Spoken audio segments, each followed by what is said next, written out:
Welcome to our fourth episode in our Optimizing Overall Health series. This episode is on the importance of sleep. And who doesn't love sleep? I know I do. Me too. I just need to be better at doing it. So, sleep is a normal process that allows your body and brain to rest. And we are going to talk some about the key factors today that has our physical and mental health among this and some others. So let's just get started. So the recommended amount of sleep is 7 to 9 hours. And I know that's going to vary. We've talked about that in some of our other podcasts. I think that both of us like more sleep. Yeah, I'm definitely a 9 hour type of girl. 9 hours is extremely optimal. I would say for me too, I don't get it much. And the few times I do get it, my body soaks it up. But this isn't what I was going to throw in here, but I will throw in. Sometimes I feel like, oh, I'll just stay up late on Saturday night because I can sleep in on Sunday. And I think that I'm doing something, but that's really not how that works. And I know this. So I just needed to throw that out because I was thinking about that. You feel like if you go all week, then, oh, well, I can sleep in, but your body doesn't recover after beating it up that many days. Just that one day you got to sleep in an hour extra. Yeah, I know the experts say that there's no such thing as catching up on sleep, that you can't catch up, but I think that's a lie because I know if I can sleep sometimes 10 or 11 hours on the weekends, one day, maybe 2 days, then I do feel more rested and feel caught up. When I was working full time, going to school full time, my kids were young, and I was getting up super early and staying up super late doing homework, I would sleep in on the weekends and really catch up on my sleep. However, that threw off my sleep cycle. So then, Mm-hmm. like, if I would sleep in on Sunday morning, then I wasn't as tired Sunday night. So then I'd end up staying up a little bit later on Sunday night, and then I was more tired Monday morning. And it was just Right. like a vicious cycle, which we'll talk about later. Yeah. Well, I was going to say, so, I mean, the only thing I'd have to say there, which I know you can only elaborate later, is so you did catch up on it because you feel better at that moment, Yeah. but you have other benefits that is a negative because of trying to do it that way. And the negative was it got you off cycle, which is one of the tips later as far as trying to keep everything at the same time. Right. Yeah. Later on the episode, we're going to discuss sleep disruptors, what's going to disrupt your sleep, and tips for improving sleep. Yes. Listen to Marcy, not me, though. Um, but sleep does have some physical benefits. So a couple of those are it helps with your immune function. It helps clear your cellular and protein debris. It prevents inflammation and cell damage. Um, Also, lack of sleep increases obesity. So I needed to mention that because I felt like we've been going over the exercise and the protein and everything that we need to do. And if we're not getting the proper amount of sleep, then some of that could be, a negative effect on what we're attempting to do while we're awake. So research shows that sleep creates a hormone imbalance. So if we have a lack of it, it's creating that hormone imbalance, and it can promote overeating. It's because your leptin hormones regulate, and that's part of like your appetite. So if we're not getting sufficient sleep, then that can interrupt that production, and what's going to help with that. Yeah, I also Um, feel like, just to interject right there, yeah, with when you're really tired, I want to snack more. It's a biological, adaptive mechanism that your body uses food for fuel. And so it just mhm, makes sense that if you're super tired, you're lacking energy, your body is going to go, hey, give me fuel, give me more fuel, I need more. And that's when you're most likely to want to have those sweet treats, I feel like, too. Something sweet, because that's going to yeah, be the most, bang for your buck as far as fuel. So when you're not well rested, sometimes it's better just to take a nap than it is to try to, eat more food. Hmm. Well, you hear people say that all the time. Not just with sweets, but and not that caffeine is a negative, but when people get tired at work or people say, "Oh, I need a Coke. I need some caffeine. I need some sugar. I need something sweet." I've been known, this has been years, but to get that way in the afternoon and run up to the store to get a Coke and a candy bar because that's everybody's go to usually when we're feeling tired because we think, oh, we need some caffeine and some sugar to pep us up. And It works for that's, a minute. yeah. And then you crash. Yeah. Well, I mean, you look at all throughout history, the English have their tea time. There's a lot of different cultures at 2 or 3 in the afternoon, I guess it is. They'll have their tea and crumpets or whatever it is, Yeah. biscuits. And, they have a little snack because I think your adrenals kind of fall off about that time and you do feel more tired. And that's your natural go to is sustenance. You want something caffeine. I know my grandmother would drink coffee every afternoon when my grandpa got home from work. About 3:30, they'd sit down and have a cup of coffee. And that's just what we do if we Yeah. can't take a nap. I think that we should implement, I mean, we won't get into the, election and all of that. But one thing that I would say that we need to do with that is, can we vote for naps in the afternoon? Yeah, I think we should all live like kindergartners. I think we need a snack. I We want need to. lunch. We need recess. We need a nap. And then we need a snack when we wake up. And we'll be much happier people, much more productive, I Yes, think. I mean I'll take a healthy snack, but I want like at the beginning of the year, my work sends out these. This is what we need. We need Kleenex. You need your mat, and you're going to have to take home your, blanket every week and wash it. Little cots under our desk. Yes.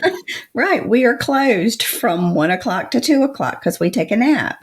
I mean, if Yeah. everybody did it, then it would just be norm, right? Well, there are cultures that do that, like I, siestas, yeah. European cultures, I think, Hispanic cultures, everything shuts down for like an hour or two in the middle of the day. They go home and eat lunch and probably take a nap. I vote for that, definitely. I think we would all be happier. Kimberly for president, that's going to be your platform. Everybody gets a nap. Yep. I think I would get elected off just that, right? You can be our first woman president. Running off the platform and naps for everybody.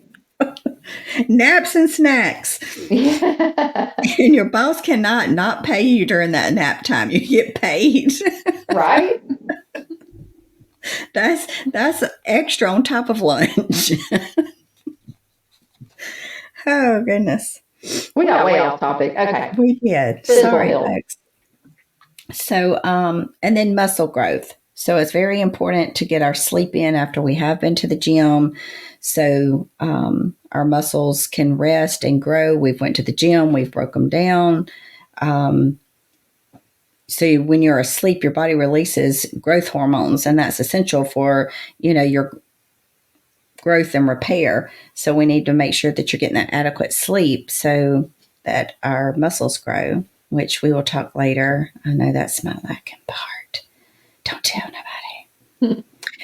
um, and it also, your metabolic rate slows down during sleep for blood flow and muscle promoting tissues to repair and grow. So that's pretty much what I have. There's way many other benefits, but I want to touch the important ones, and I felt that that was kind of the important as far as the physical goes. You have any extras you can think of?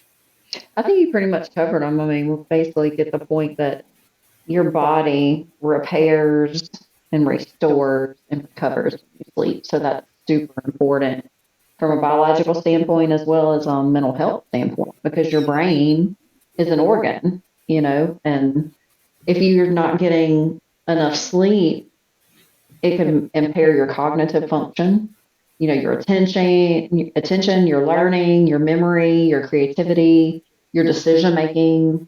All of these are impacted, by lack of sleep and are, of course, going to be more optimal when you are getting the correct amount of sleep. And it also makes it hard to manage your emotions. I know when I'm tired, I have more mood swings. I can't handle stress as well. I have more anxiety about things that normally wouldn't affect me. You know, if I'm hungry or if I'm lacking sleep, I'm not going to be my best self mentally, Mm-hmm. physically, or emotionally. My workouts are going to suffer. My relationships are going to suffer. My attention to detail at work is going to suffer. So it's really huge. Sleep is. I think people sleep on sleep. I think they don't, you know, understand how much of an impact it does have on mentally and Yeah. physically, especially I if think you're you can be, living. go Go ahead. ahead. I was going to say, especially if you're living in a constant sleep deficit, like with the American society today, we're very much a action oriented, type A personality driven society. And like we said, for women, this is even more impactful because we are responsible for the household and so many other things, and our minds don't compartmentalize as well as men. And so we're constantly thinking, doing, acting that we get overstimulated and we just kind of live in that place. And so it kind of becomes our new norm. And some people Mm-hmm. can, I'm not going to name any names, but some people may be addicted to the, addicted to the actions and the overstimulation because it's normal, you I know. feel triggered. I feel triggered. We're not talking about Carrie. No, love you, babe, but you don't have that problem. But Um, I know that was me for a lot of years. I identified by what I did. You know, I think we just kind of grow up, especially as women in today's society, achieving, and you kind of identify with your accomplishments and your achievements. And the easiest thing to do is to cut sleep because it takes time to sleep. You cut sleep, and you have more hours in the day. You know, essentially to accomplish things. But in actuality, you're probably more productive if you get that correct amount of rest. hmm I was going to say, you can be more irritable too. Um, Try not to name nobody, but there is a certain male that lives in my house. We're going to blame it on Colin. We're going to say it's Colin. It really was. But it is hereditary, I feel. But like I walked in his room the other day and he was falling asleep, but he was on the phone with his girlfriend trying to FaceTime her and he's falling asleep. So, I was just going to speak to her, just, speak to him, um, see if he'd ate dinner, just nothing important. And he was like, he snapped at me. And I thought, I don't know who you think you are. And then I was mad for like a day, honestly. Like, I do this for you, I do this for you. You're 19 years old, you can do it yourself. I'm just saying this in my head. But I know it was because he was irritable because he gets like that. If he is sleepy, he says stuff. And because I called him out on it yesterday, he said something to me and I said, I'm not talking to you. Because when you get up to go to work Monday morning and you don't have your sandwiches and your lunch in the refrigerator because your mommy hasn't made it for you, you're going to be in for a rude awakening. And he's looking at me like, what did I do? He don't even really remember it. And I was like, you snapped at me the other night. Oh, I was just tired. I didn't know, and I know it. I know this deep down. But at that moment, it hurt my feelings. But it was just because he was sleep deprived because he's been staying up late. He'd quit playing his game for a little while. Now he's staying up late playing his games. But then he has to get up. He has to be gone from the house by 5:15 to get to work. And that's early. And then he works 10-hour days and then comes home. Monday night he has class, and then the other night sometimes he'll work out, but then he's staying up late. So now he's got on this cycle and he's tired.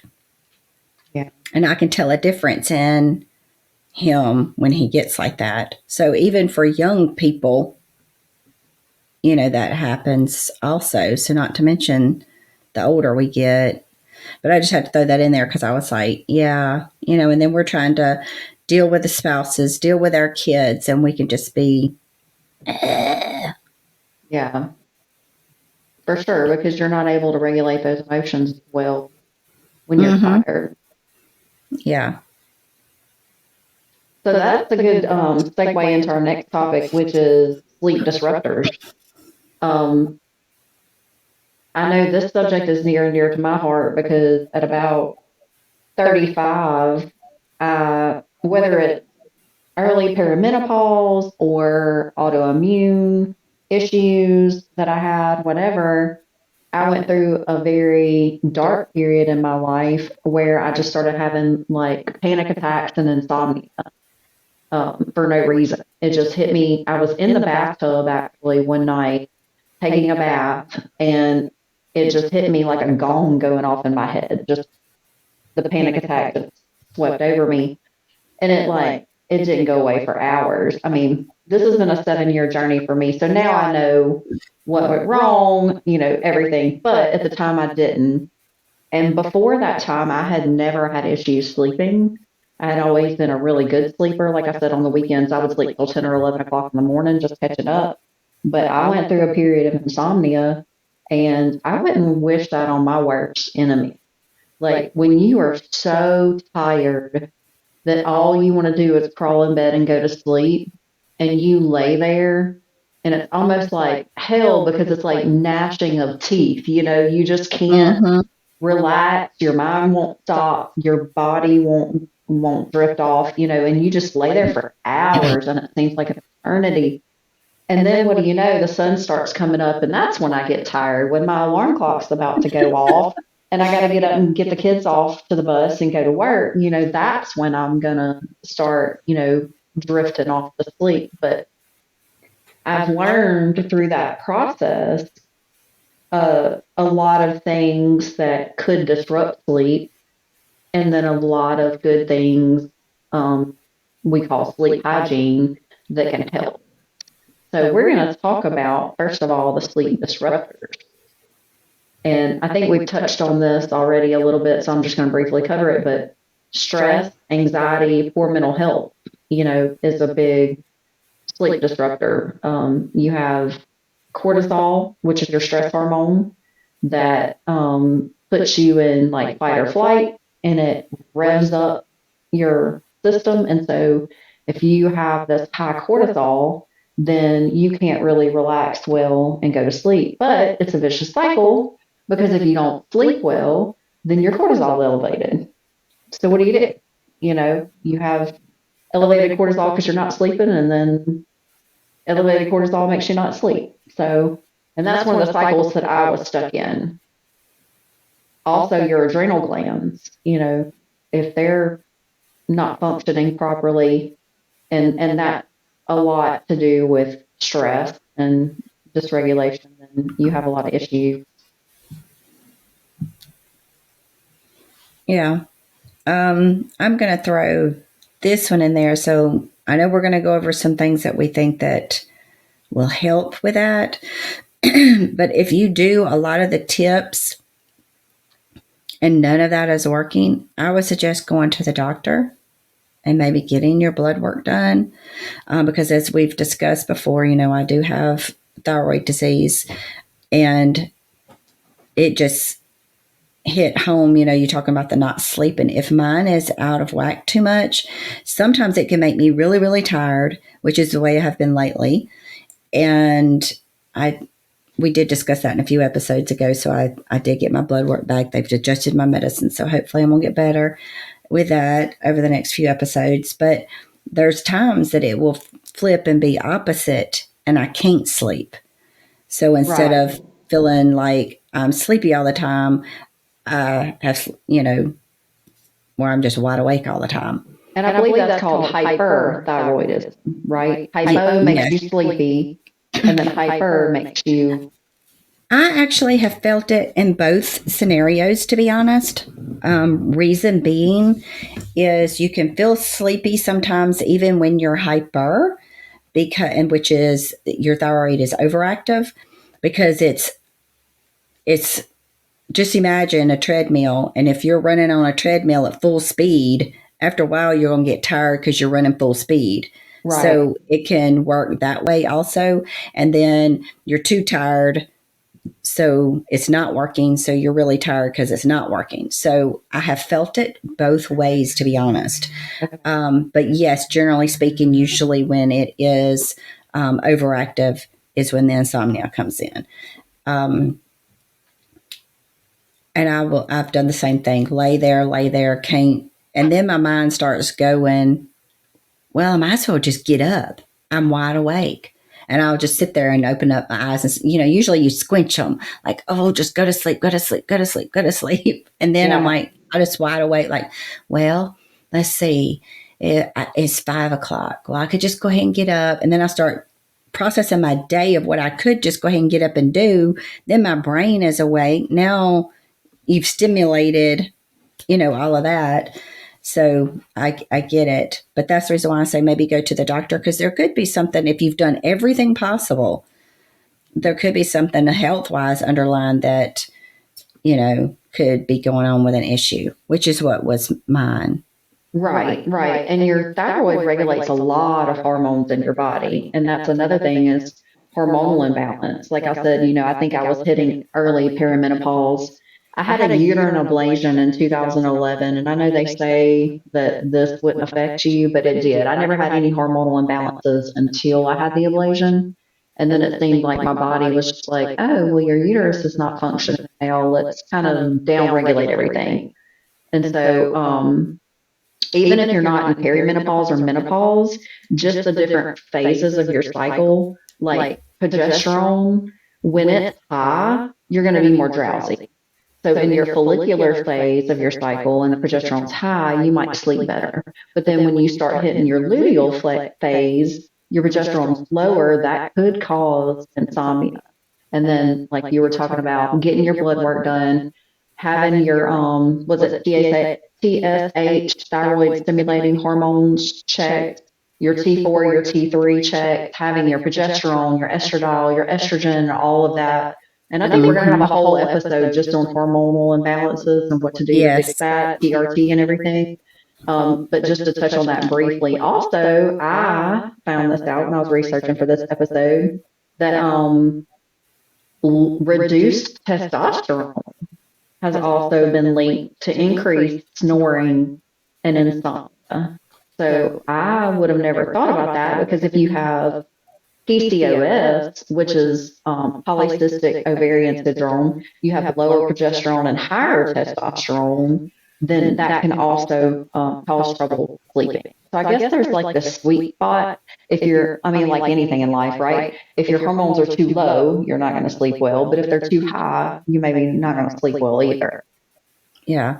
And like you said, I know that's a whole nother episode, but because I've been going through a little bit of the hormonal stuff, and we'll get into all of that, like she said, later. But right at this moment, I'm so passionate about that I could go off, and I'm not, because Marcy's already heard it. But and it's a lot. And once I get worked up, I get worked up. So I told her the other day, I was like, we're going to do a whole episode on that. We're probably going to bring in an expert. Yep. Because I think hormonal imbalance is just huge for women, and especially women of our age. And there are women that start it younger. And we're always told, just I will throw it in there, like the doctor told me the other day, oh, the average of that is 51.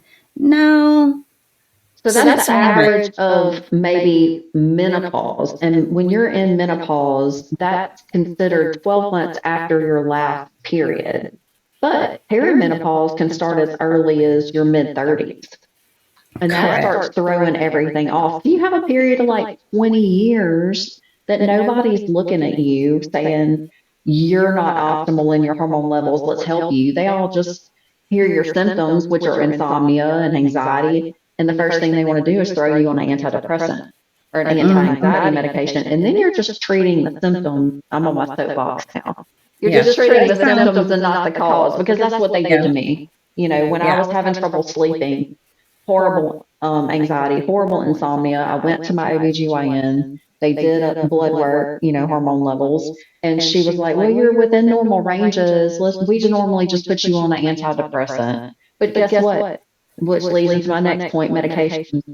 A side effect of antidepressants is insomnia. I was so desperate at the moment. I was like, I'm going to try this medication just to get me through until I can figure out what's going on. I couldn't sleep because of the medication. After that, it was just like it didn't work. Different Hmm. medications that you can have, allergy medication. So things like Sudafed, they take Sudafed to make methamphetamine. It's kind of the same upper effect. Some heart disease medications, hypertension, some thyroid medications, depression medications, anxiety medications, ADHD medications are a big one. I know my Yeah. son took ADHD medication. He couldn't eat or sleep. And so, and then medications for Parkinson's. So people who have these issues and take these medications daily, that could be something impacting their sleep as well. You got to read the Yeah. side effects. And I would say on that, do some of your own research. I mean, doctors go to school and they're great, but I guess right now, because I just had a bad experience with one, they don't know everything. And they are just taught, it's called practicing medicine for a reason. They're just taught what's in the book, and none of us are alike. What affects me is not going to affect you. Like, I could take Lortabs and they make me want to sleep. I've heard of people taking Lortabs as uppers. And I'm like, Right. why, why are these people taking all these Lortabs? I didn't know because whenever I had it after I had a surgery, they gave it to me. This has been years ago. And all I wanted to do was sleep.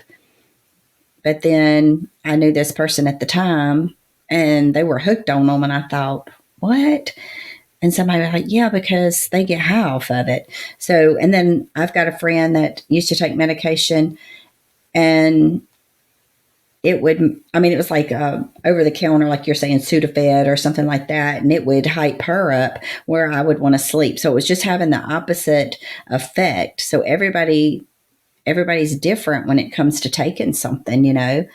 Um, so you just have to Yeah. kind of do your own research and find that one doctor that's going to listen to what you're saying. Because some of them just want to push you to the side like we're crazy. Oh yeah, that's 100% how I felt when I went to doctor after doctor. I went to my OB first, had the hormone panel. Then they were like, well, maybe you need to see, your primary care physician. I didn't even have one at the time. So I found one of them and he was really nice and helpful. And I really enjoyed seeing him. He did a full, metabolic panel, checked me for celiac, like all different kind of things. And he was like, there's something about the way your body's processing energy that's not functioning properly, but I don't know what it is. And you're going to have to get more sick for it to show its ugly head for me to figure it out. And because of the heart palpitations from my heart just running away with me, with the panic attacks or whatever, they weren't mental, they were purely physical. Now that I know this now, I was sent to a heart specialist. I had to wear a heart monitor for 2 weeks, and I was still doing CrossFit. I did CrossFit class, and they called me because my heart rate was so high. They thought I was about to stroke out or whatever, and I'm like, no, I'm just in the middle of CrossFit. But anyway, I said all that to say this: the the modern medical community is very segregated. They are taught based on a disease model. You come in presenting these symptoms, and this is what I'm going to diagnose you with, and this is the medication I'm going to give you to fix the symptoms. Maybe not even Mhm. necessarily the problem. So I think that's why I had to find a doctor that was outside of that scope of practice and outside of that mindset to fix me. More holistic, more functional medicine, taking the whole person into account, diet, exercise, sleep, water, hormones, the whole gamut, my history, everything. Mhm. And it was a very long uphill battle, but I refused to settle. I felt so bad that I wasn't going to live like that. And I wasn't going to just dope myself up to numb the pain of it all. And so I kept advocating for myself, which is what I'm getting at. You have to advocate for yourself. You know your body more than anybody else does. You know what's right and you know what's wrong. And when you're butting heads with a so-called professional, and you know something's off, like you've experienced recently, then find somebody else. Get a second opinion. And like we said, we're going to do a whole nother episode on this really soon, and we're going to bring in some experts here in our local area, because I've had a lot of women ask me, where do I go to get my hormones checked? I'm like, don't go to your OBGYN, because they're going to say you're within normal ranges even if you're not, and they're going to want to push pellets. And I don't really like the pellets. So I was like, you got to find somebody that specializes in it, somebody who's went above and beyond and who's maybe had these experiences, like my primary care physician now, who I've referred you to. His wife and his daughter have had experiences. They're more outside the box with hormones and such. And so he has went above and beyond to educate himself on how that affects women. And there's a lot of money, time, resources, and effort thrown into men's health, erectile dysfunction, and things like that. I mean, you have a little blue pill and a little yellow pill for everything, but there's not a lot in women's health. And we're basically just told this is normal. This is what you're supposed to feel like when you're a middle aged woman, and this is what you're just going to live with. And that's the way it's been for thousands of years, and that's the way it's going to be. And I'm here to say, no, the hell it ain't. There are things you can do to fix it. And that's why we've started this podcast. And that's why we're talking about things like this today. Because I know there's a lot of you out there who do suffer, even if it's just occasionally, with lack of sleep. I talk to women all the time in my profession in fitness. And the main things I hear are lack of energy, lack of sex drive, and insomnia and anxiety. Those are pretty much common denominators in every middle-aged woman I talk to today, and it shouldn't be that way. Yeah. Insomnia is not normal. It shouldn't be your everyday life. You shouldn't have to take an Ambien or a sleeping pill every night to go to sleep. If that's you today, then there's something going on deeper that needs to be fixed, and that's why we're talking about it. I'm gonna get off my soapbox. No, you're fine. I know. Get back to the topic. You know how I feel about it. It's the reason why I was trying not to interrupt. I know, and I did. I went there. No, All right. I think everybody needed to know that anyway. Yeah, a little bit of background. So substances, alcohol, caffeine, nicotine, illegal drugs, all of these things can disrupt sleep. Caffeine probably being a major one that people deal with every day. Like we were talking about, you start lacking energy in the afternoon, you reach for your caffeinated beverage. Well, they say you need to cut caffeine at least 4 to 6 hours before bedtime. So if you're having caffeine at 3 or 4 in the afternoon and you're trying to go to bed, later, that could still be having an effect, even though you're not technically feeling it. And alcohol, I know a lot of women enjoy their wine at night. I don't like the taste of alcohol, and I don't like feeling weird. So I never drink, and it's just too many calories. But there are a lot of women who do, and that's their stress reliever. At the end of the day, they have a glass of wine, and they wind down with a cocktail or whatever. And at first, it may make you feel like you're a little more drowsy and like you want to go to sleep, but there's tons of scientific studies that prove that it actually disrupts your sleep. And it prevents you from getting into deep REM sleep, which is, healing sleep. And so just be careful of what substances you're taking before bedtime, even as far as like 6 hours before bedtime. Yeah. I'm not a huge alcohol person either, so I do like a margarita. I know you're not, but I like sweet fruity drinks, which is why I have to stay away from them because I can't do a lot of sugar. yeah. So it's like everything I love the taste wise. I don't really care about the alcohol. I could drink a virgin one and be just as happy. But I mean, margaritas are good, especially if you get like a real homemade margarita. Like not the margarita mix, but like the what is it, triple sec? Oh, yeah. But tequila, triple sec, and lime juice, like the real ones, those are really good. Yeah. Um, Now I'm thinking about alcohol. You gonna have your hot toddies tonight? No. I mean, I'm okay with occasionally going out with people, but I've never been a huge person that drinks. Like, if we do stuff with our friends, I will have something, but I'm not a come home in the evening, that's not how I wind down. Um, so I couldn't say, I do know what you're saying though, as far as it saying sometimes that it will hype people more than they think it will. Yeah. Or even if it does make you drowsy and puts you to sleep, you're not getting into a quality sleep. I guess that's what I Yeah. was trying to say. Because I mean, it is a depressant, so it does bring you down more so than hype you up. Typically, everybody's different, but it is like a depressant, but it's gonna dysregulate your quality of sleep. Well, I promised my husband I wasn't going to talk about him no more, but I'm sorry, baby. You just are in all of my stories. He's So our favorite subject matter. Like he's our I know. example. So everybody's just going to have to hear it. But he got to where he quit drinking pre workout when we go to the gym, because I've told everybody, we go when we get off at 5. So he's usually there about before me, so maybe 5:15 ish. So if he drinks it while he's there, then of course, it's hitting him what 5:30, 5:45 when it's really getting in his system good, and he wasn't sleeping well, and he was like, I think it's that pre-workout. Now, like we said, everybody's different, so same thing could be as far as the alcohol or any other caffeinated drinks, but I can drink pre-workout. I can drink one and be so tired I can go in there and go to sleep. If I'm sleepy, I'm sleepy. I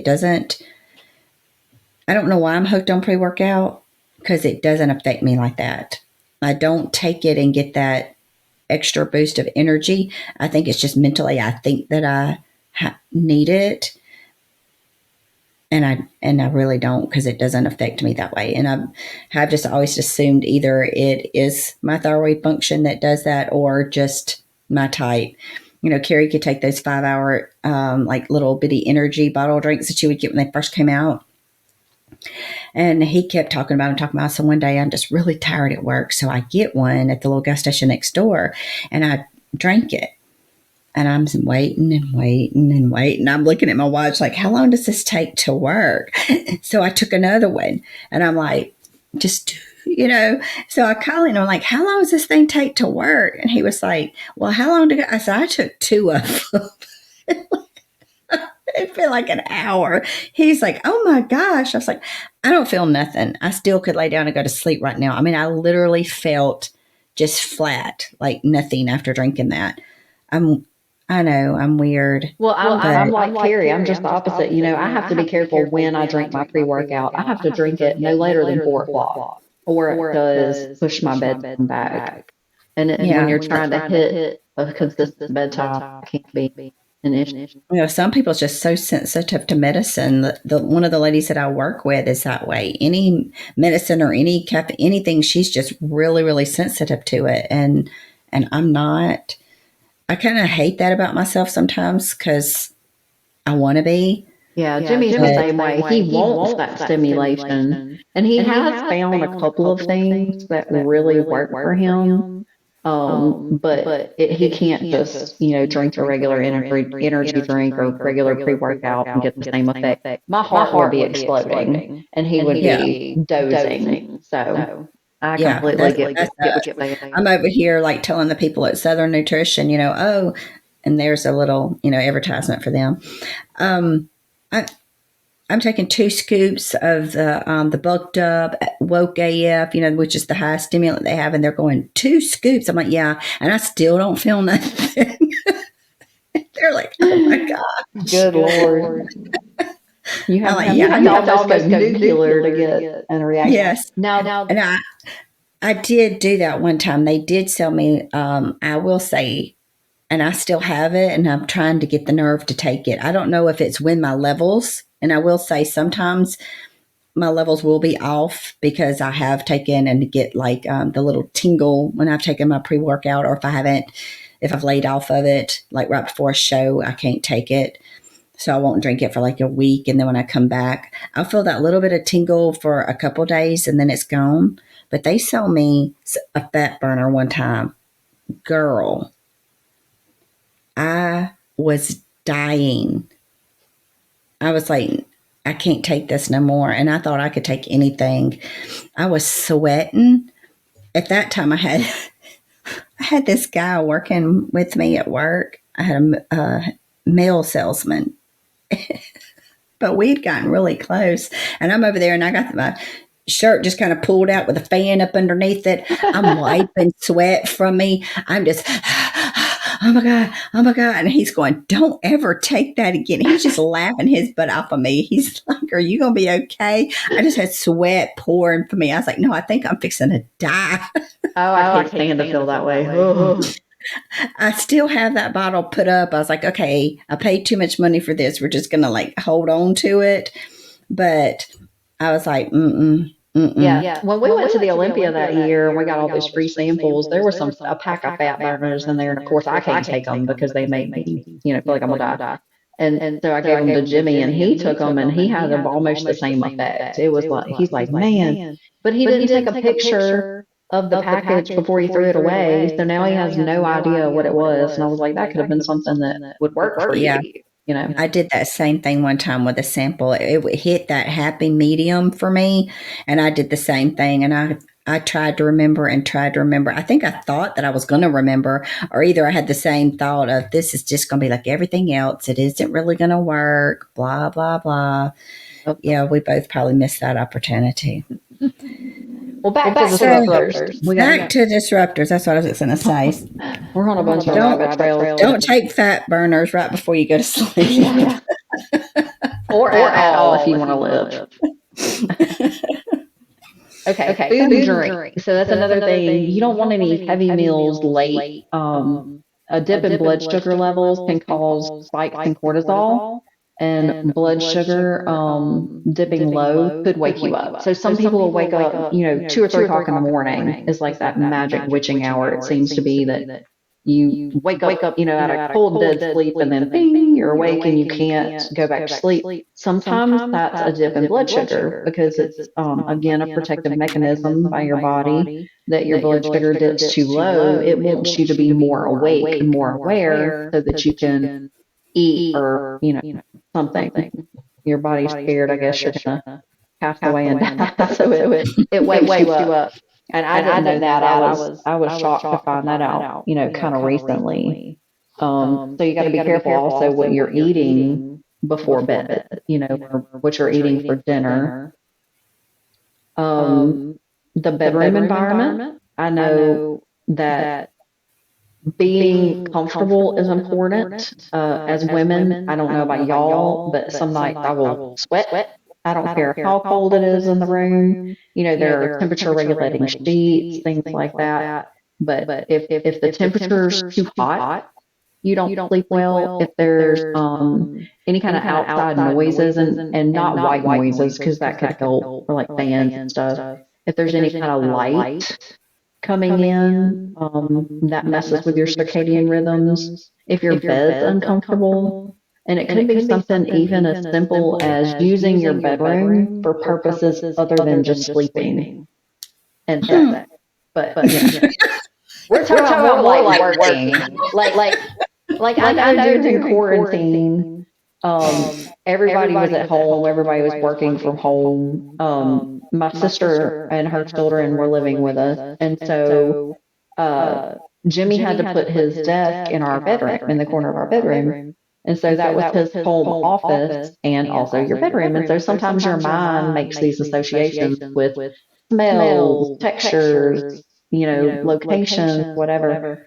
So if you're doing things in your bedroom other than sex and sleep, that are I'm sorry, I can't concentrate. Smells and textures. I mean, where is your mind? It's obvious. I'm sorry, dear. Go ahead. You want to talk about theory again? I think that's what did it. So we need to stay away. Stay away. But obviously not working in the bedroom. Um, and schedule changes. That can be a disruptor of sleep. Like we talk about sleep wake cycles, if you're going to sleep at the same time every night, you're waking up at the same time every day, your body kind of gets into a rhythm. We're creatures of habit. It knows what to expect. But if you are working shift work, like I know my mom works 12-hour days and she has 2 weeks of days, 2 weeks of nights.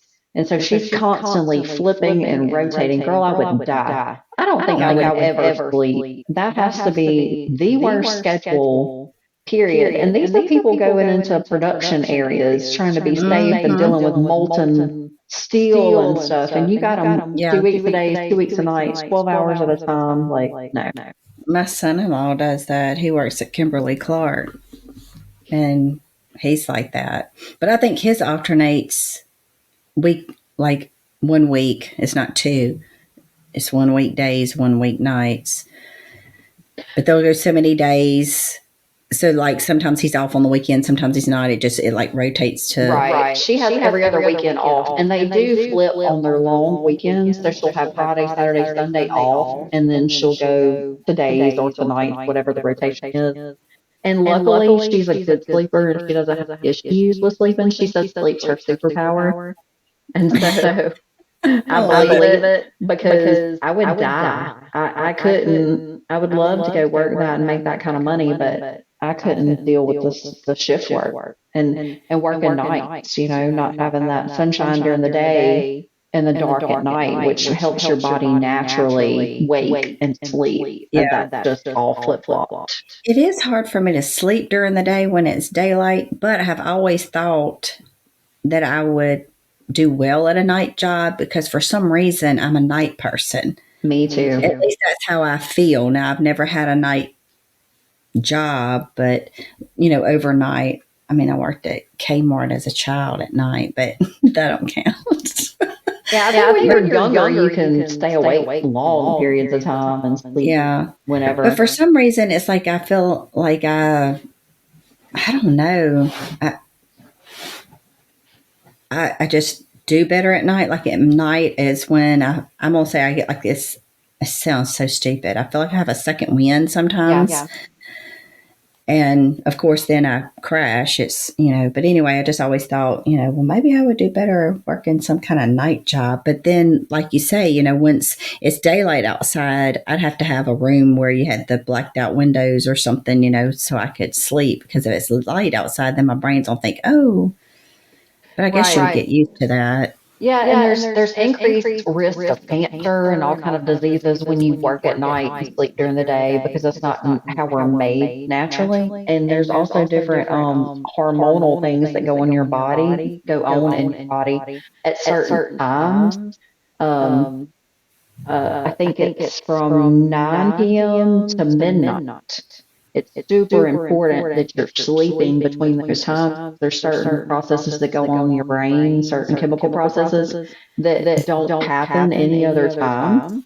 So if you're missing that window, then you're just not getting that benefit. And I feel bad for people who work straight nights because they're getting the brunt of all of the negative impact from not sleeping when you're supposed to be sleeping and being awake. Yeah. But what do you do? Yeah. Like I think about nurses, factory workers, plant workers, cops, doctors, police officers. These are all necessary, important functions in society, and they have to work at night. But that brings us into tips for better sleep. So there are things that you can do to help your sleep. And I know we've already touched on some of these, like a consistent sleep schedule. I think that's the easiest and the hardest. I think it's easy because it's free and it doesn't take a lot of effort. To just say I'm going to go to bed at 10 p.m. every night, and I'm going to wake up at 6 a.m. every morning, and just be consistent, whether this is going to be the hard part, whether it's a weekday or a weekend, keeping your body on the same schedule so that it knows what to expect. But then again, like you were talking about, it's hard because I'm the same way. I get my second wind at about 9 o'clock at night. So if I'm not being super consistent with my bedtime routine and my daily schedule and my sleep schedule, then I do get caught up in that big burst of energy late in the evening. And then I'm wound up, and then I'm missing my bedtime, and then I'm crashing, and then I'm feeling like shit the next day. Mm-hmm. Yeah. Well, I definitely I've told y'all this. I've been trying to do better because normally I was at 11 o'clock. I've put a timer on my phone to go off at 10:30 so that I would say, okay, it's bedtime. So I thought just like moving 30 minutes and kind of getting in the routine. And once I start just easy with 30 minutes, I didn't want to just jump right into, oh, it's 10, go to bed. If I can get in that routine, then move it up 30 more minutes because I think 10 would be a great time for me. And I am proud to check in this week that I did that 3 times this week. I went to bed early 3 times this week. Woohoo! I mean, that's a huge accomplishment. No, I'm it doesn't proud seem of like you. much. But I am worried that Christmas time's coming up. And I like to put my decorations up at night. Usually I do it the weekend after Thanksgiving. I get it all done that weekend. But I did start the other day just because my grandkids are coming in town, and I at least wanted the tree up in the den when they got here next weekend. Because they'll be back for Santa on the 14th. We do pictures with Santa. So they'll be back for just that one day. And then they won't be coming back until after Christmas. So there's just something about wanting to just have that up, and I don't know, feel like spending a holiday with them. Yeah. But And we were so talking that about did that. disrupt me. Yeah, we were talking about that earlier. One of my tips is winding down several hours before bedtime.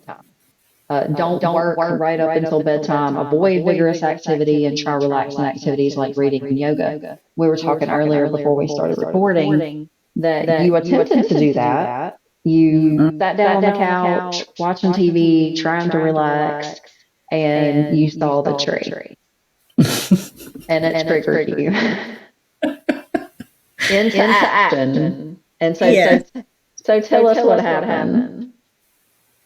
Well, I have worked all day. When I come home, I'm passing people that's got their trees up. I wasn't even going to put it up until this weekend, and I'm like, well, okay, y'all just have to know me to know. So instead of having a big tree in the den this year, I decided I was going to have one on each side of the fireplace. So I had bought these 2 pencil trees. And I was worried that it was going to work because on one side of the fireplace, because my fireplace is in the corner, there's not a lot of room, and then it's the entertainment center. So I was even wondering if it was going to work. But I was proud of myself that I brought those trees home in the box and didn't open up them and try them when I bought them 2 months ago. So that's an accomplishment. But I'll come home and I'm like, oh, I think I'm gonna try this and put it up. I don't know what triggered me that Tuesday. So before my client got here to work out, I didn't put these 2 trees up, but I only put them up. I didn't fluff them, didn't do nothing. And I was like, oh, that works perfect. She gets here. We train for our hour. She leaves. Like I said, I make my son's sandwiches, his lunch, fix my husband's dinner, get my husband whatever he wants, get the coffee ready, do my chores. I had not even ate dinner. So I finally eat my dinner. And I just pluck the trees up, and I'm trying to watch this show on Netflix, and I keep looking at the tree. And And that's where I went wrong. What time That is was it now? probably, close to 10. Okay. I should have already been in bed. Yeah. I should have already just went in the bedroom, but I wanted to enjoy the den, enjoy the lights of the Christmas tree on, I'm just going to watch my show. He was watching something I didn't want to watch. And normally that's okay. If he's watching something I don't want to watch, I'll just get on my phone, or if once I come in there, he'll say, watch what you want. It's usually not a big deal, but I wanted to enjoy the tree lights. And the whole time I'm sitting there, I cannot even rest for thinking I need to fluff them trees. And I was like, no, no, you're just going to sit here and do nothing. That's the whole point, and relax and watch TV. We're not going to fluff them trees. And then I can hear this internal dialogue going yes. on. And then the other part of me was like, yeah, but you're just sitting here. You could be being productive and fluff the trees while you're watching this show, because tomorrow night you have to train again. And then Thursday night you're going to be going to the gym. And then Friday you have this to do. And then Saturday you have to work, so my mind's going over my schedule of like, so if you don't do it now, when are you going to get it done? You're just sitting here. You're being lazy. Get up and do something. Exactly. So I got up and I fluffed the trees. But then that triggered that I'm not the type of person that can stop there. Once I fluffed that one tree that I said I was only going to fluff that one tree, then the other one's sitting over here like all crazy. So I was like, well, let me fluff it. So then once I got that done, then it was like, oh, well, that tree's going to probably be pretty. Let me just go grab a couple of ornaments. And when I see the ribbon, I was like, oh, yeah, I bought some new ribbons. So I put the ribbon on there. And then I was like, oh, well, let's put a couple of ornaments. Just say, well, before you know it, it was midnight. I done put ribbon on the tree that took me 3 tries because I didn't like the way it went, to putting ornaments on the tree. Yeah. So it was midnight. And I was like, oops, you got to be kidding me. I was like, I said it to everybody I was going to report back that I'd done good this week, and I've already failed, and it's only Tuesday. So, folks, there it is. But I did better at 3 of the nights. Monday night, I had went to bed at a decent time, actually before the alarm went off at 10:30. So those 3 times was before that alarm went off at 10:30. So I was proud of that. But yeah, and I think other women can relate to that. I think that's how our brain functions, is the reason why, like you're saying, to get into a routine. Because if I had done what I normally do and don't sit in the den, that wouldn't have happened. If I'd have went on into the bedroom and do what I normally do, then I could have probably been more apt to go to bed at least by 10:30. Yeah, a nice relaxing bedtime routine is amazing. We do it with our children. When your babies are small and it's super important to get them to sleep, you have to hold your mouth just right and everything. We have a bedtime routine. We usually, feed them, bathe them, read a story, and put them to bed. And they thrive with that routine and knowing what to expect. Well, that's human nature throughout life. So it makes sense that we would do the same thing. We eat dinner, we take a bath, we read a book, we go to bed. Or we do yoga. Yoga was super important to me when I was going through my insomnia, because it help down regulate the nervous system and kind of increase peace and tranquility, and just stretching your muscles out about 30 minutes before bedtime. Huge if you're really struggling. Meditation was super important to me. During this time, I learned how to meditate, and there's apps that you can get for free on your phone, like the Calm app, CALM, Calm. And it teaches you basically how to meditate in like 1 minute increments. Who can't meditate for 1 minute? There's several apps like that. There's even an app that'll read you a bedtime story in like a British soothing voice, with like background noise. And I had headphones in during this time, and I would listen to these super calming bedtime stories until I drifted off to sleep. And I did the same thing the same way every night. And it really just helped me set myself up for success and help my body know, okay, we're winding down. I can't work at least 2 hours before bedtime. I can do no work. If I do any kind of like you fluffing the trees or me trying to get on my computer and check emails or anything like that, my brain ramps up. And once it's triggered, there is no stopping it. It's like a steam engine. I'm gonna get everything accomplished that I was set to accomplish because that's how I'm wired. So I just don't trigger that in myself anymore. There's a lot of times that I really want to because I'm like, man, if I could just go ahead and jump on the computer and get that knocked out before tomorrow, I'll be ahead. But then I'm like, but then you're not going to go to sleep till midnight, and then that's not going to work for me. So Right. I'll say too, in the time of electronics and not getting on your computer for work, but getting on Facebook or TikTok or the Facebook that's got the videos. Because if we get on there and start looking at those videos, you would have to be an unusual person to not just keep going. And because I'll tell myself, oh, I'm going to stop, because you're thinking, this is dumb. I'm just sitting here wasting all of this time watching these videos. But then the next one's funny. And then the next one. And you just keep on and on. I have fallen asleep, like, oh, I'm falling asleep, and wake up. Oh, no, I got to finish watching this. I've done stupid stuff like that and make myself, which then we're interrupting that sleep. Then once I get past that sleepy, I've went back up and stayed up for hours. Right. Because I did that to myself. And that can be even watching TV. I do need that sometimes to go to sleep, but sometimes I'll put on something that I'm not really interested in so that my brain can shut off. Because if it's totally quiet, then my brain starts thinking about what I need to do. So I need to watch something so that it stays occupied. But it doesn't need to be like the series that I'm into or a movie that I want to see, because I'll make myself stay up to watch it. Yeah. If I put on something that I'm not really interested in and it's just kind of going in the background, then when I get really sleepy, I just reach over there and turn it off, and then I can go to sleep. My husband thinks I'm crazy for that, but if it's just dead silence, my brain won't shut off. Yeah, I do the same thing. I don't have a TV in our bedroom at all. We haven't in years, but we do lay on the couch and watch TV together at night every night, at least 30 minutes before we go to bed. And it has to be something that I don't care about, that I can just turn off when I get sleepy at any point. When it hits 10 o'clock bedtime, I shut it off. If it's a series that I'm super into, or it's like a cliffhanger, I'm gonna push myself to want to stay up until the episode's finished, and then that's a no go for me. But the noise thing, I have a air purifier in my room that makes like the white noise. Before that, it was a box fan.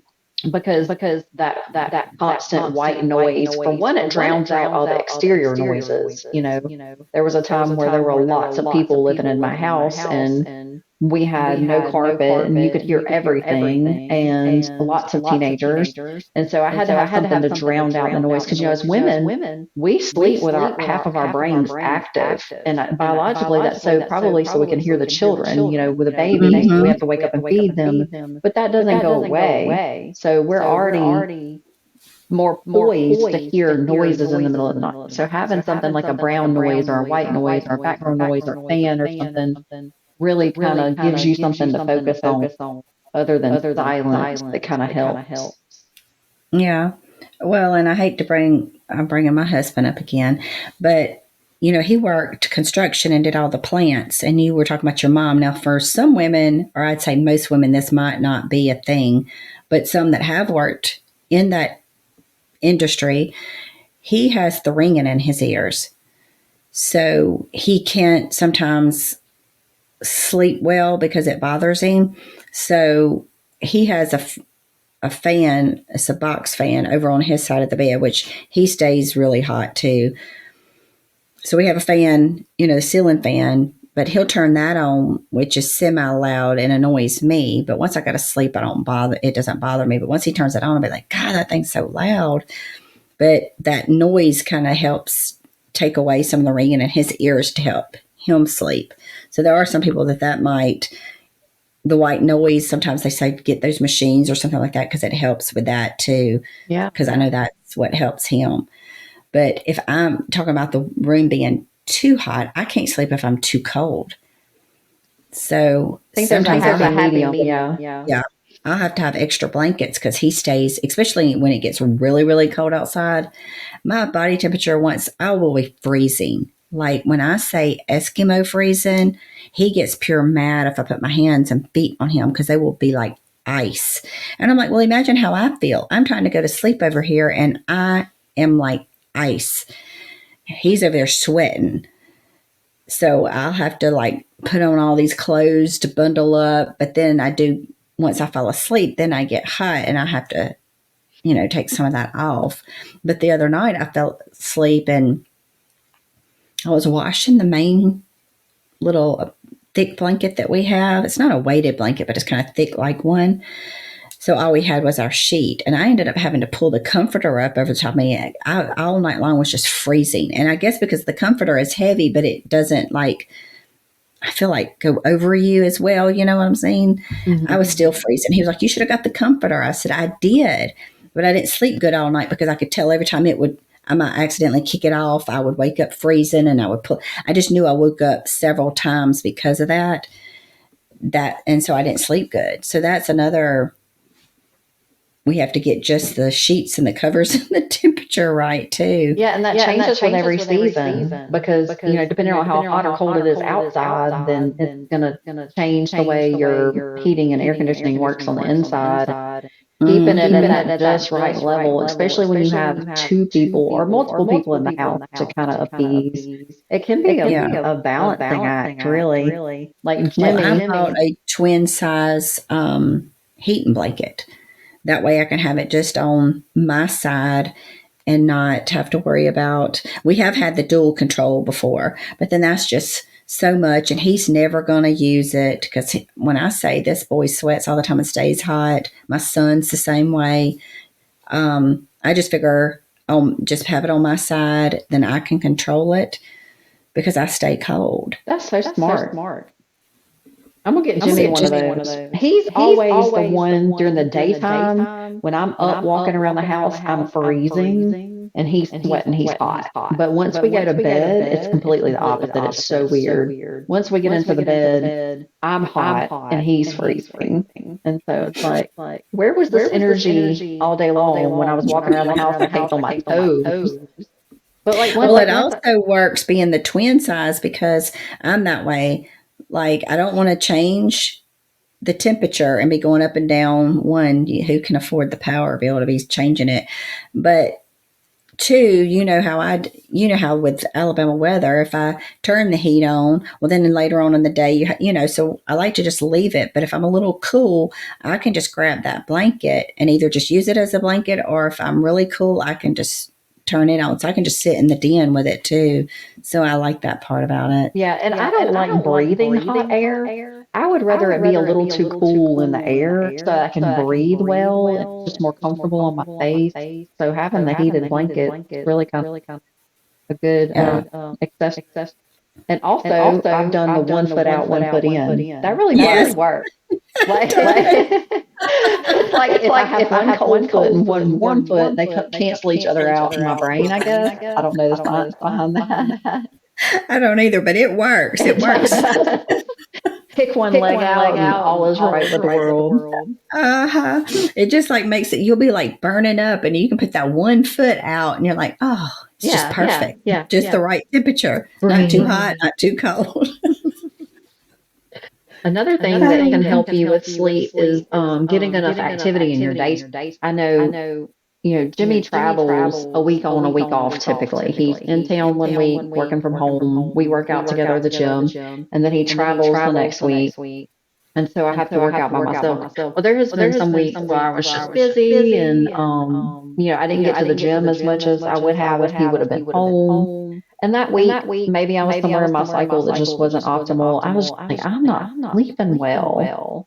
And then Jimmy in infinite wisdom was like, it's probably because you didn't take your butt to the gym this week like you were supposed to. And at first I'm like, bullshit, whatever. I just didn't want to hear it. But he was home. We were back on schedule. I was going to the gym and I slept phenomenally well that week. And I was like, Okay. Maybe there's something to this. If I'm not expending enough energy physically, especially if you have a desk job or something like that, and you're sedentary, then you're not going to be a good kind of tired at the end of the day and able to sleep better. So making sure that you get an adequate amounts of exercise can help you sleep better at night. Yes. And we've touched on some of these before, so I'm just going to mention them on tips for sleep. Avoid stimulants at least 4 to 6 hours before bedtime. We talked about that. Getting at least 8 hours of sleep, even when you're busy. We've talked about that, even on the weekends, making sure you're staying on the sleep schedule. Blacking out all lights, even the small little lights that may come on your fans or outlets or whatever. Black those out so that your room is pitch black dark. It's going to help your body secrete melatonin. And then, talking about melatonin, taking sleep supplements. Melatonin is occurring naturally in your body, but you can take it as a supplement to help increase that. There's sleep supplements that also have other things like L-theanine, which is very calming, and valerian root, which is an herb that's been used for ever to help promote sleep. Magnesium is another good one to kind of calm you and help you go to sleep. So there are lots and lots of over the counter sleep supplements that you can take to help promote sleep. Yeah. I know I take one from Costco. I think it's called Sleep 3 because it has a quick acting melatonin, a long acting melatonin, and then I think L-theanine.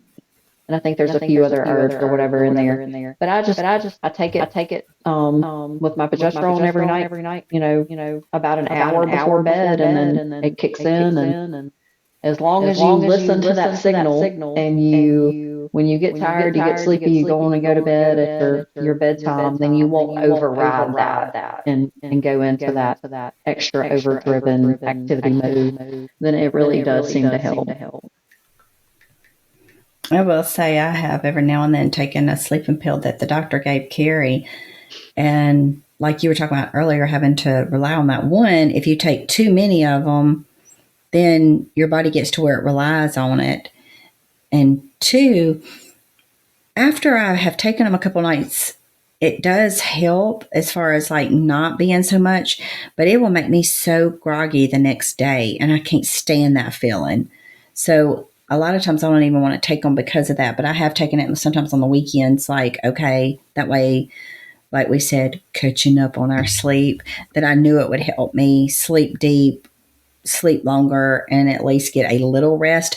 I won't use the phrase catching up on it, but let's say at least give my body some rest so that I am feeling better.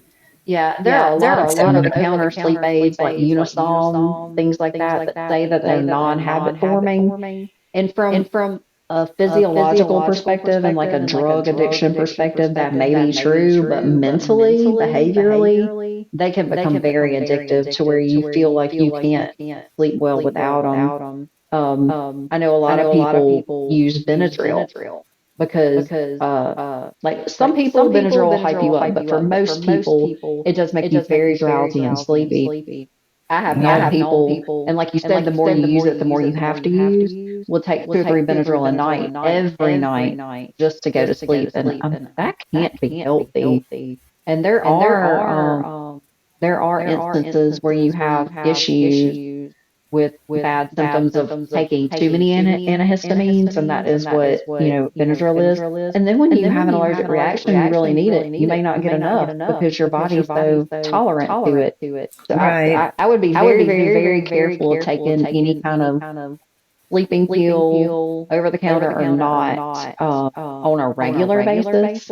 Like you said, emergency basis. You have a big day coming up. You maybe can't fall asleep. Taking something to help you take the edge off, go to sleep.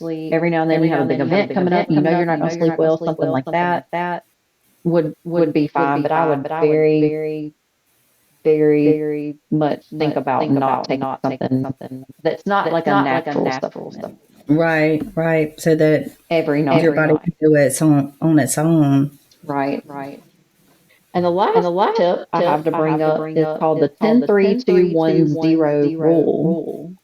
and that is 10 hours before bedtime, no caffeine. 3 hours before bedtime, no food or drink. 2 hours before bedtime, and I have seen this to be true in myself even before knowing about this rule, no work. 1 hour before bedtime, no screen. And 0 times is the number of times you hit the snooze button. And so that is supposed to be clinically proven to help you improve sleep if you can nail all of those things. I will say that part is true. I sometimes will hit my snooze. Here lately, I have been. I will admit that.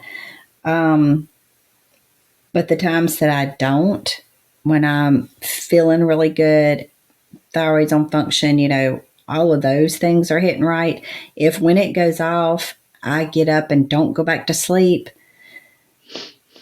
I feel better. But if I lay down and go back to sleep, there's something about now.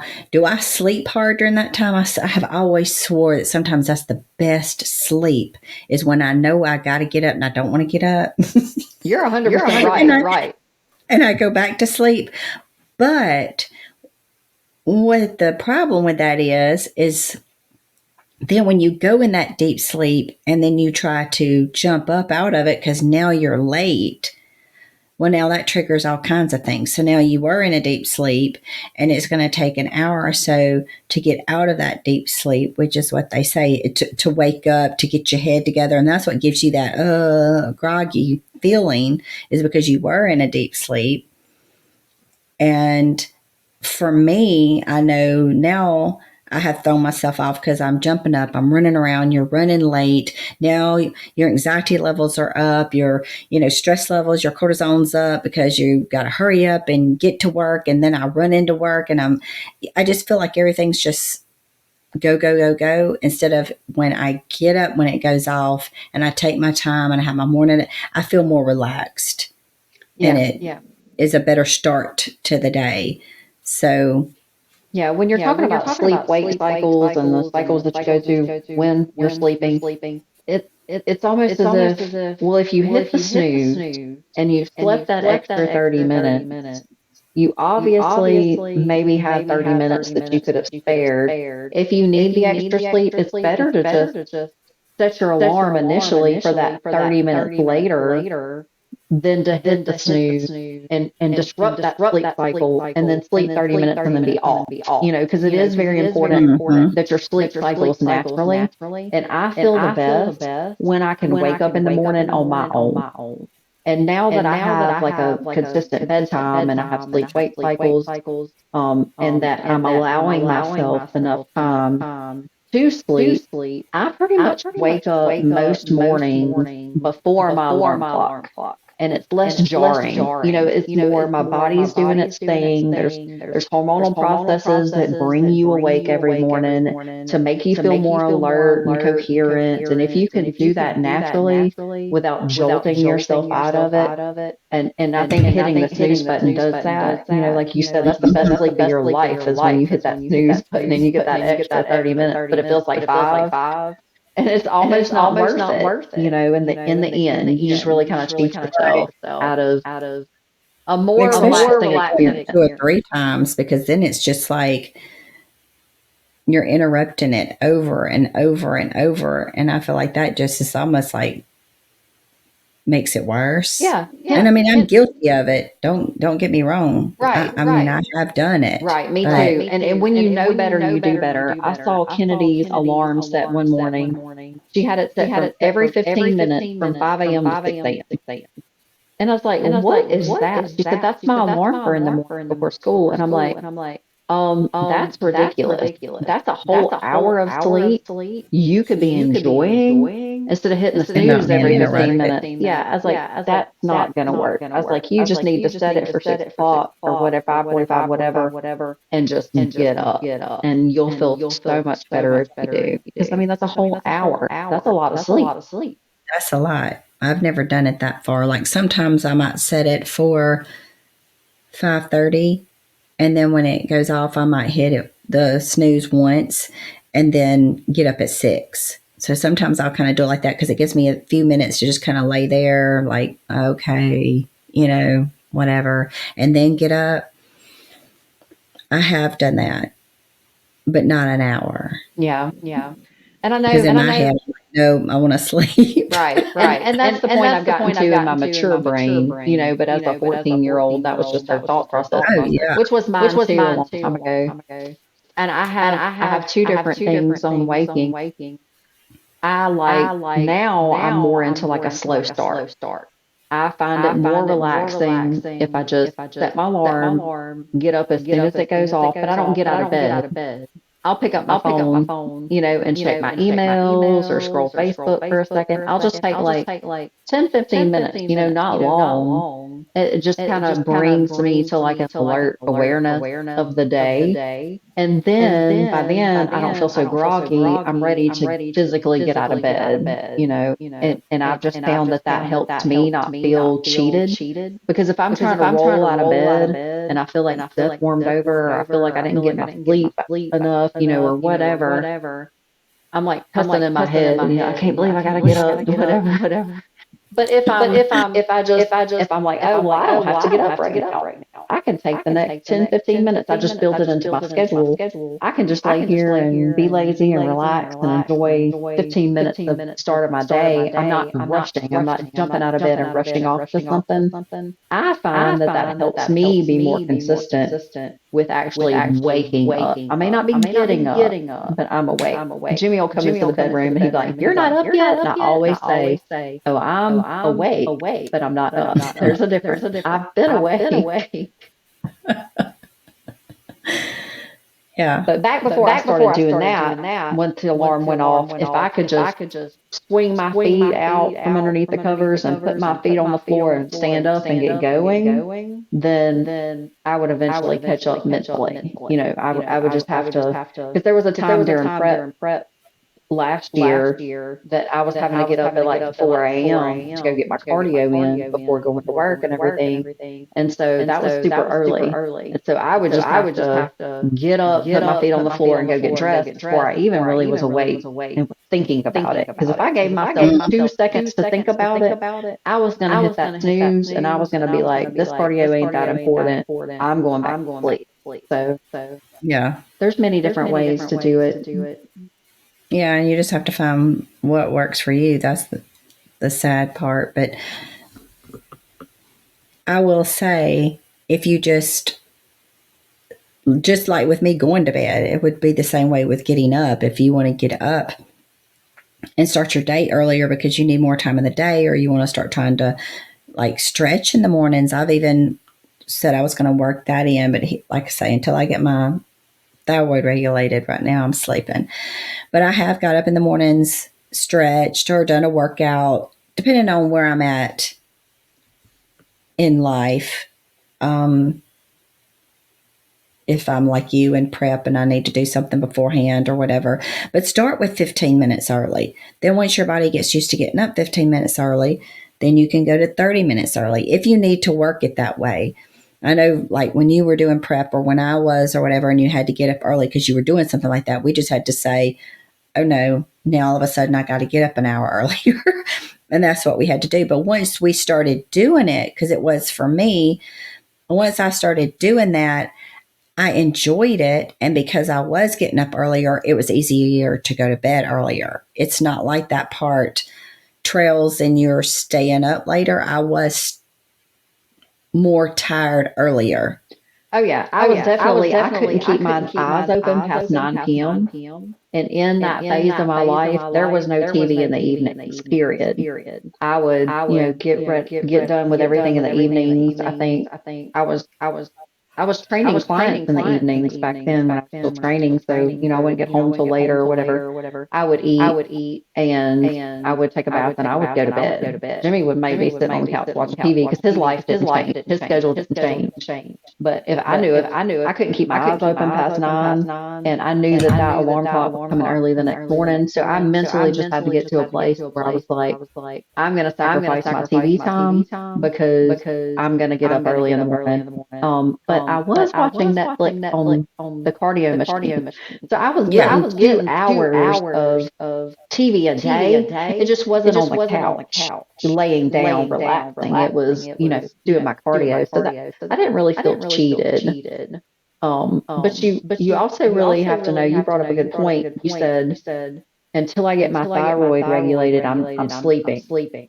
There are going to There be are going to be times in your times in your life that life you're going that to you're need to going to need to choose sleep choose over sleep other over other activities, no matter activities, how no matter important how they may important they be. may be. Back when I was Back when I was struggling with my struggling with health my health issues and still issues trying and to still figure trying to everything figure out, everything and I out, was and I dealing was with the dealing with the insomnia and the insomnia and anxiety the and anxiety and everything, everything, I I did have to did have to choose choose sleep sleep and and rest rest and and restful restful activities activities over over other things, other things, even working even out. working For out. that For that year, year, I would say I would say it was like a it good was eight like a good months, maybe 8 months, not even a maybe not year. It even may a have been a year. It may have year been a year of my life. of Like I my said, I life. was Like I doing said, I was doing CrossFit CrossFit to begin. to begin.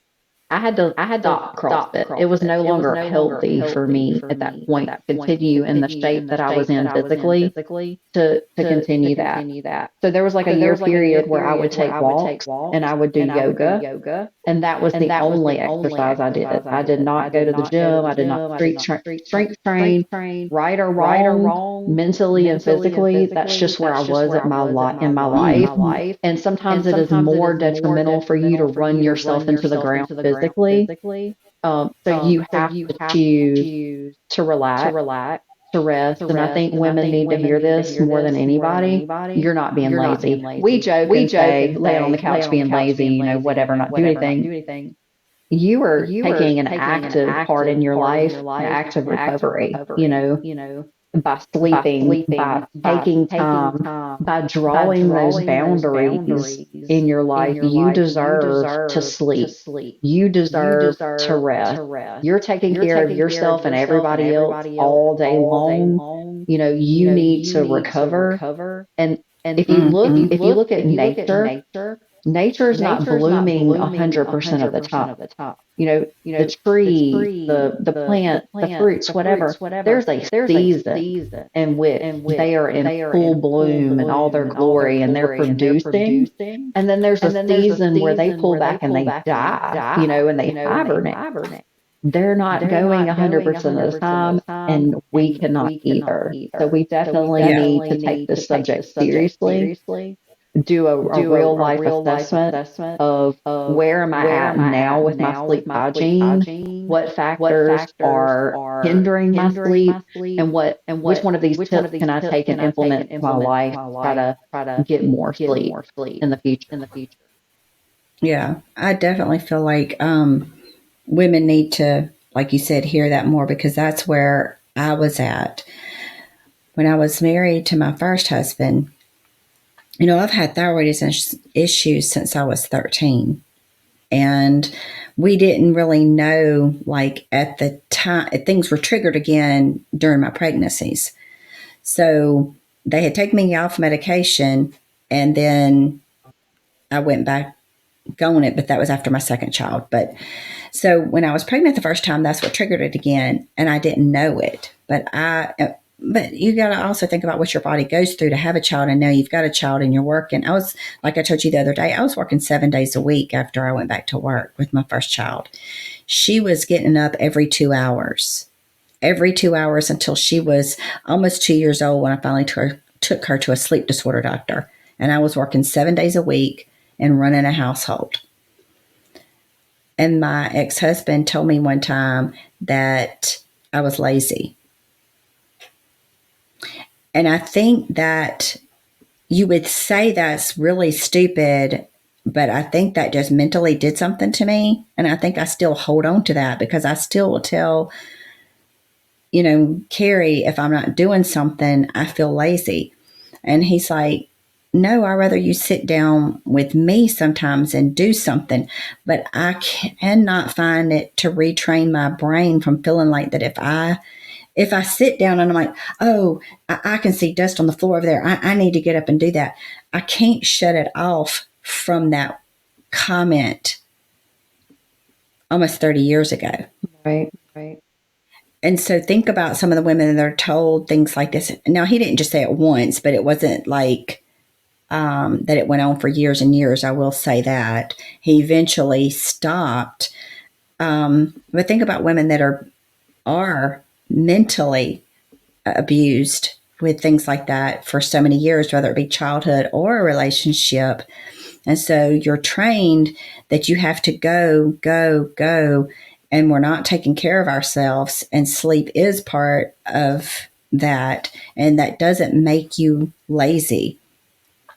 And it took me a long time. Even my mother told me one time, she said, you've got to listen to your body. You have to take care of yourself.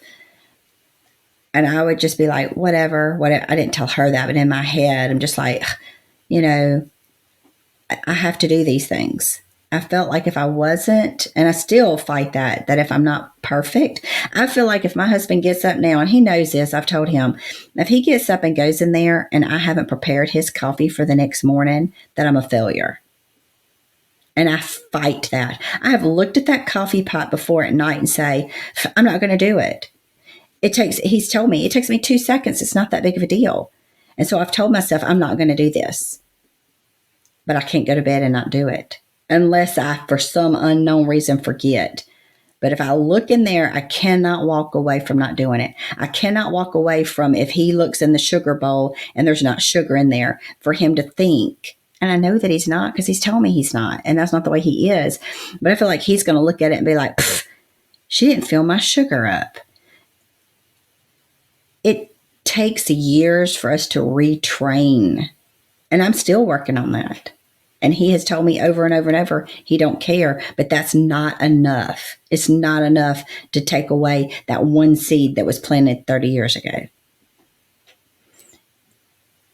And there are so many that walk around with that in different aspects, and we feel ashamed to take care of ourselves or to take that extra time. And a lot of times sleep is one of them, because that's what we relate it to. We relate sleep to being lazy. If I need a nap in the afternoon, I'm being lazy. And that's not always true. If your body is sleepy and you're like that, your body is physically telling you something. Right. And Right. look like this, the Lord created the world and he rested. It tells us on the seventh day, he rested. And we're not the Lord. He was able to go those 6 days before he needed that rest, but he still rested. And I feel like that's important because the Bible is telling you, the Lord's telling you, your body needs rest.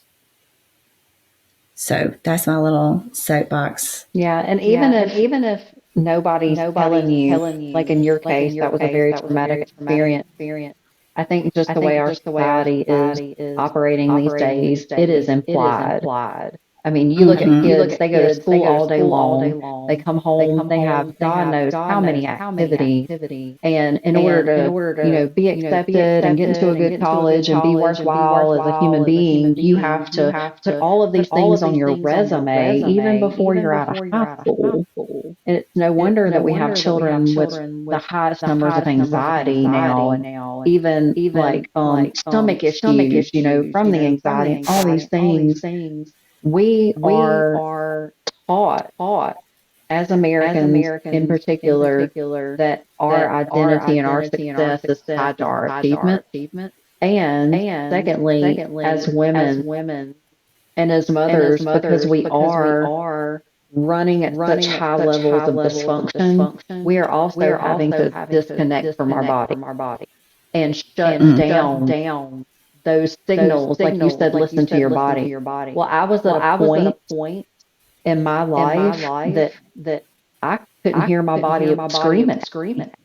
It took a major malfunction to knock me on my ass to say, hey, lady, you can't do it all, you can't have it all, you can't be it all, and nobody expects you to. You need to rest.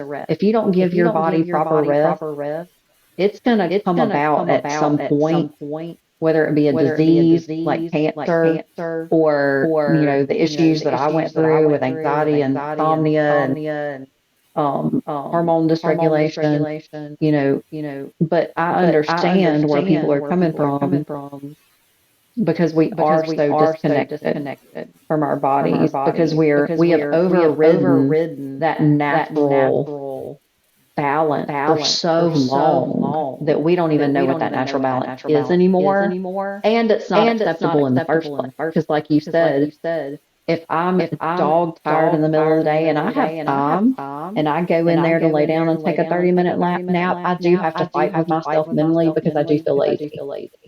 Or Mm-hmm. if I'm at home alone and I lay on the couch to watch TV and my husband's coming home, I will get up and go look busy because I don't want him to come home and catch me not doing anything because then I'm lazy. Yeah. These I'm are the same. things that I think we all fight. And I'm Yeah. getting better at it because I have had such a traumatic, basically life or death experience that either I was going to majorly malfunction and live the rest of my life in a way that I didn't want to live, or I was going to change that forced me into change. And I'm better at drawing those boundaries and knowing that I need that balance now, which is why I only work part time. I could work full time and make a whole lot more money because God knows I like to spend it. But I choose to work part time because I know that there's other things in life I want to pursue and I can't do it all. And if my family is going to come first, if I'm going to pour into my husband and my children and my household, and I'm still going to be able to pour into myself with my bodybuilding and everything, that takes hours out of my day. And there's just not enough. And I'm no longer willing to sacrifice myself to make a little extra money. And so I make those choices. I draw those boundaries, but I still fight with myself mentally. When it's something maybe we have to budget for, or maybe we can't do because we don't have the money, I'm like, well, if you weren't so lazy, if you could handle it, if you were stronger, you'd go to work and you'd work more hours and you'd make more money and you'd provide for your family. And I'm gonna cry. Yeah. Because those Yeah. I was gonna say, are the real things that we fight. And as we get older, it gets worse. We don't have yeah. as much energy as we used to. Our sleep isn't as readily available. It's not as good of a quality. And these are things that we fight. We're still expected to perform at levels of a 20-year-old, but Mm-hmm. we just physically can't. And Yeah. that's okay. Yeah. And I'm not going to get back on that soapbox because we do need to run it down, but bringing up that we are going to have that issue, that podcast again, that takes you right back to they optimize men, but they want us. We're supposed to just be okay. They look at us like we're crazy when we tell them something's wrong with us. And, oh, that's just part of aging. But the men don't even have the mental and physical responsibilities as we do, but they're going to optimize them if something's wrong with them. Right. And we still got is everything's put on us, whether how we look, how we perform, how we act, what we do. And I know it's just a tease, but then it's like, well, we'll just trade you in and get a better model. And a lot of men do, because you start going downhill because you're taking care of everything else. And then they're over here, oh, they're supposed to look better and sexier the older they get. And we're over here trying to, do Botox and diet and exercise and run the household and pay the bills and blah, blah, blah, blah, blah. And they can just have affairs with the secretary. I mean, and that's okay because you stopped having sex. Well, hell, I stopped having sex because my vagina dried up and I was tired and I was doing Yeah, just being tired. Just like you just come in at bedtime when I'm exhausted and I'm ready to go to sleep, and you're wanting some. Hell, I ain't got nothing left to give. How about you? yeah. How about you pick up some of my responsibilities and take them off my shoulders, and maybe I'll have some time to myself. Yeah. You know. Well, it becomes to feel like for women that it's just another chore. So you try to hurry, get everything down so you can sit down because you're tired.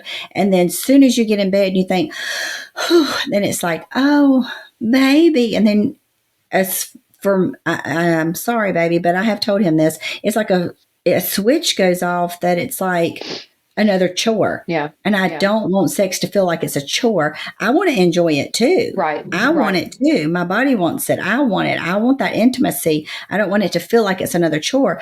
But by that time at night, I'm so freaking exhausted, that I'm just wanting some me time. And then that makes me feel selfish. There again, you're being selfish because you don't want to give me none, and that's the way we're made to feel.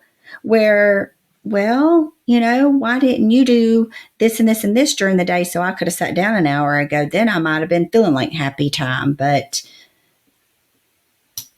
I'm sorry, folks, that is a whole nother. Exactly. I think every woman under the sun can freaking relate to exactly what you just said, because there ain't nothing that pissed me off faster than I've had a long, hard day. I'm exhausted. I get in the bed, and now you ain't touched me all day long. I ain't got no affection, no nothing. And then all of a sudden you want some of this. Oh, no, sir. No, I will get pissed off. But then, like you said, I feel guilty because I don't have it within me. And that's one of the things I learned about myself. Again, that's why I only work part time, because I need time for myself, by myself, to recharge. I need to have all my chores done and all my affairs in order to be able to relax. I can't run, go, go, go. I can't. Let me say this. I can't. I cannot be optimal and run, go, go, go all day long, and then also attend to the needs of my children and my husband if I haven't had that time to unwind during the day, to take care of the chores that I need. You can't just expect yourself to give, like my child's school taught them, you can't dip from an empty bucket. You have to take time to fill your own bucket in order to be able to give out to other people.